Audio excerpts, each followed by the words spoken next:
Big concern in California right now. The sun is up for another day. California's governor declaring a state emergency in at least 2 more counties. That makes 4 since Tuesday of this week. Those fires expanding into the San Diego area. And look at those aerials. Engulfing 6 square miles in a few hours, destroying homes and buildings and at least 1 horse ranch. And Robert Baer, director of the Fire and Aviation Management for the U.S. Forest Service, with me now. Robert, can you hear me? And good morning.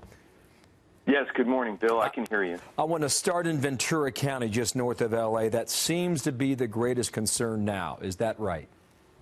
That's right, Bill. The Thomas fire is in the vicinity of Ventura County. It's significantly impacted the population of Ventura. It's over 115,000 acres right now with only 5% contained. The challenge, Bill, is it's doubled in the last 24 hours. And it's going in 3 directions. Why did it double? Is that the forecast? Is that the winds or something else? It's the winds. Wind-driven wildfire is exceptionally challenging to deal with. It blows. That area has what's called sundowners, and also you're familiar with the Santa Anas in Southern California. But the wind-driven wildfire creates a wicked situation for us. It's a challenge with aviation, and it's a challenge to get containment around it. We contain the fires by cutting the vegetation off and removing the fuel from it, and basically snuffing it out by getting around it. Wicked indeed, as you say. Down in Bel Air, the Skirball. That's threatening homes that, as you know, they are tens of millions of dollars worth. Absolutely. The Skirball's in L.A. County. Yeah, go ahead and tell us the status of that, sir.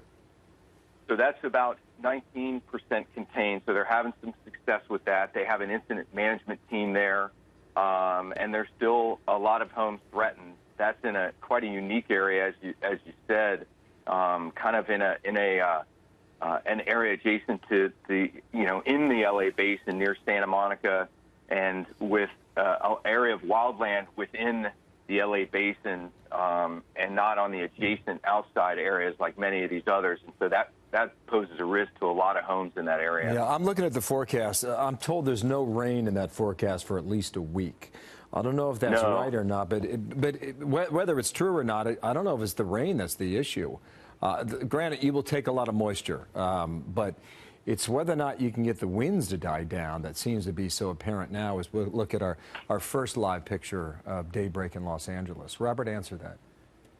Correct. So what we find is with low humidity, that dries out the vegetation and makes it like a tinderbox. And then when you have human-caused fires, as these all are, they're not related to lightning or anything, then the wind whips up the fires and makes them very difficult to contain. And that causes a challenge for us on the ground as we try and bring in both aircraft and crews to get around them. You say human cause. What does that suggest? Does that mean these fires were set? Robert, were these fires set intentionally? Is that what you're saying?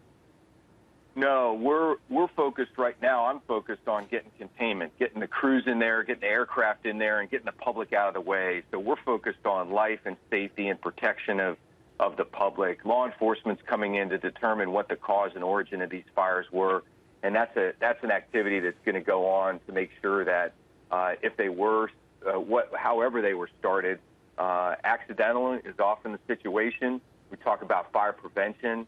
But that's being dealt with by law enforcement. My side is to try and get the public safe, out of the way, and protected from these. Well, good luck, Robert. I think you need some luck. I think you need a bit of time and some prayers, too. So as we see the images from space of those, that smoke just drifts out over the Pacific. Robert Baer, thank you. National Forest Service there in California. Good luck.